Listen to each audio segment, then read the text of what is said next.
हम प्रमिला देवी अहाँ सबके सोहर सुना रहल छी, साथ में रिंकू झा सेहो छथिन। ठाढ़ भेली रानी कौशल्या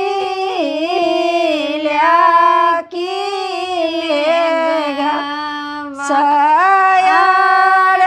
सयाजी करू हे मेघ बाहे जूनी बारिशु के दूली के बाना भीजता बबुआ राम जी लाल नार जूनी बारिशु के दूली के बाना भीजता बबुआ राम आंध्र के ये जे भीजलानी बेल तार के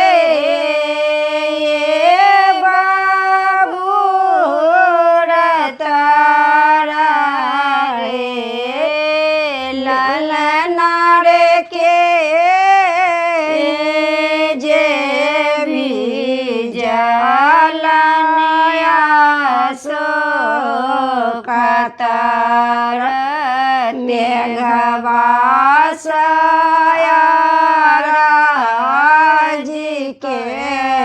लिए लाल नर के जे भी जलनिया सो कतारा मेघवा सयाजी के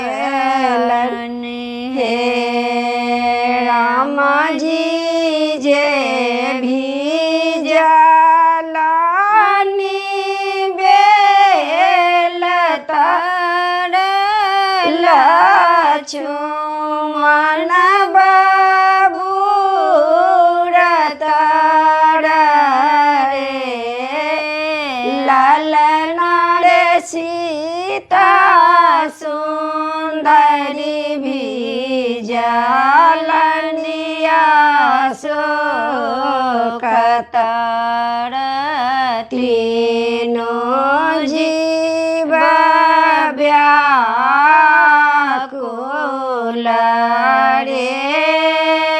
लाल नार सीता सुंदरी भी जलनिया सो कतर तीनों जीव व्याकुल रे किनका के भी जलनी चादरिया की किनका के पगरिया भी जनी लाल नार किनका के भी जलनी चुंदरिया की तीनों जीवा व्याकुल रे लाल नार सीता सुंदर के भी जलनी चुंदरिया की तीनों जीव व्याकुल रे राम जी के